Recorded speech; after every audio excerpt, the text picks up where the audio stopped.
If you're moving to the Cleveland area, it can be a little bit of a complicated market to find out where you want to live, but I might be able to help you with your solution to that. Today we're going to be touring a home in the Parma area, and that neighborhood that it's in butts up to Big Creek Parkway, so you are going to have a lot of nature surrounding you. Big Creek Parkway has a lot to offer as far as picnic areas and just hiking trails and scenery just to go check out. So if you find yourself in the area, make sure you go see it. And with that, you're also just a 5-minute drive away from all of the shopping you are ever going to need. You're going to have your Home Depot, Sam's Club, Walmart, and then a wide array of different restaurants in the area that you're going to be able to choose from. And while you're over in that area, you are also going to have your highway access, which is going to get you anywhere in the Cleveland area within a 20 to 30 minute range as far as any commute would go. So if you work downtown, you can get there incredibly quickly, and it would be a perfect location as far as having a tolerable commute. Now, my name is Sam Oler, and I am your Cleveland area realtor, and today we are going to be checking out this 3-bedroom, 2-bathroom house that comes in just over 1,600 square feet. So make sure you stay tuned for this walkthrough. So the exterior of this home is a brick exterior, and it is absolutely gorgeous because it is tucked back in the woods. And upon entry into the home, you have a little hallway with a little bit of storage and a room off to the right, your living room off to the left, and if you go straight, you've got a bathroom and your kitchen. Today we're going to start in the living room, and you've got hardwood floors throughout the first floor, and these windows are older wood windows, so you're going to want to keep that in mind if you're thinking about buying this property. Replacing them with something a little bit more efficient will save your bills. And then also in the living room, you've got access to the second floor, which has a pretty cool look to the staircase, but we're going to work our way into the dining room first. Now that wood floor flows throughout, you've still got your wood windows in here, with a double door that is a French door that opens into a little patio, and it's a sitting room with a ton of windows. And it does look like you've got some source of heat in there, so whether it's summer or winter, you're going to be able to use this area of the home, and it is going to serve as a really cool space to just kind of relax and enjoy everything that's going on. Now, in this backyard, you've got a lot of woods, and you can't see the neighbors, but it does feel pretty nature-like because of the size of the trees and bushes. It feels like you're kind of secluded. Now here's a peek at the side of the house. You've got a little deck and then a tennis court right off the side of the house and a 2-car garage. So if you need to get some activity in, you could go play tennis, or you could just kind of hang out at your house. And here is the deck. It is a Trex decking. It is a composite and not wood, so it is going to last a really long time, which is a little added bonus there. Now, as we work our way through the dining room into the kitchen, you've got a vinyl floor that looks like a natural stone tile, and you have painted cabinets and a granite countertop. Now, this is a white granite, so it looks a little different than your other granites, and they did a subway tile backsplash, but it's like a glass. It's not the regular subway tiles, and I like the look of this. It gives it a little bit more of a modern feeling.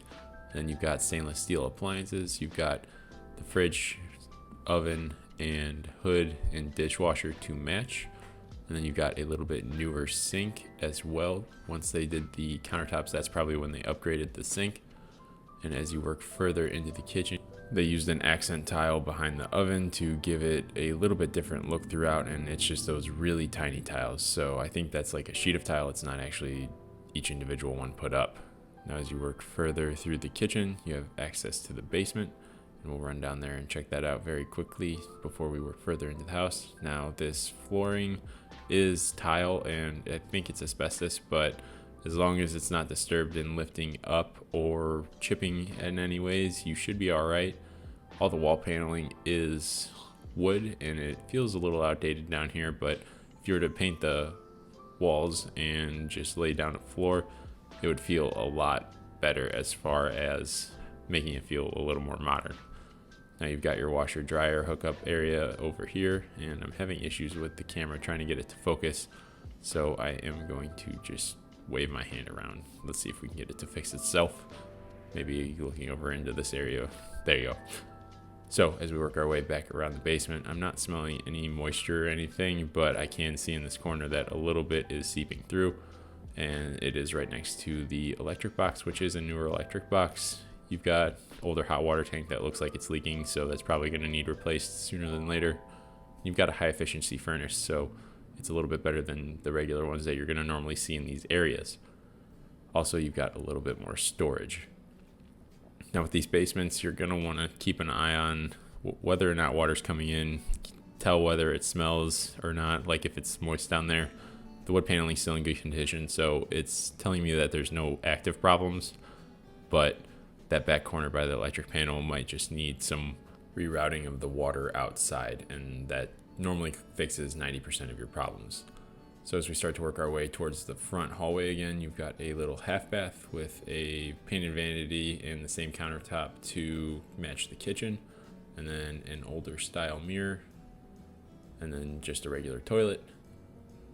And as we start to work our way to the very front of the house, you've got a small little office nook that is what they're using it for, and it is all wood.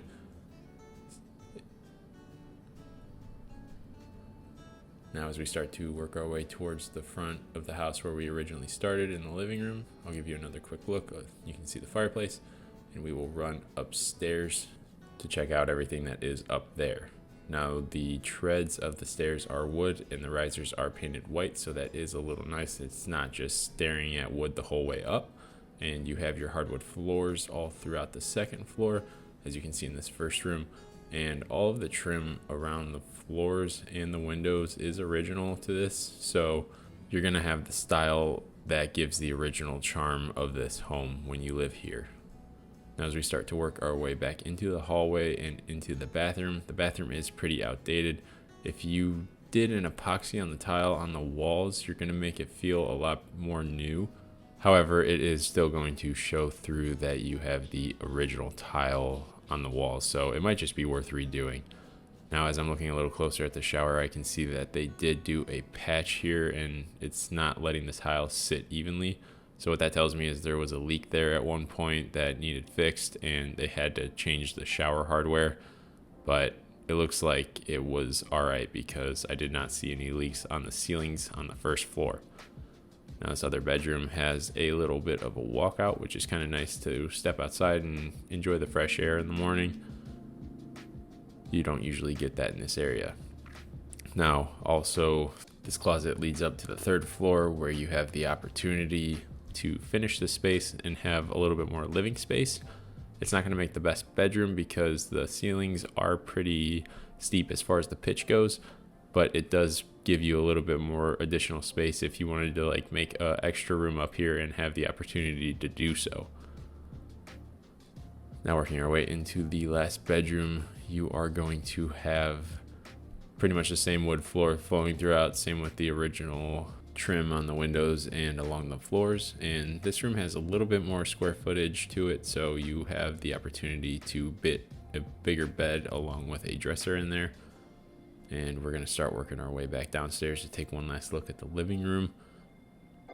Now this house is tucked away in a neighborhood that I didn't even know existed in Parma, and I grew up here, so I think this is a wonderful opportunity for a family to get into a really great area and have a super amazing home that has a ton of character that you otherwise wouldn't have the chance to get a hold of anywhere else.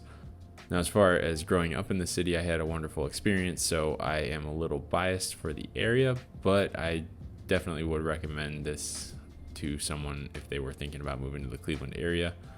And this home's layout just makes so much sense that you have the opportunity to grow if you are buying this as your first home, or if you are a family looking for a home. It's got enough bedrooms to house a family and still have some extra space.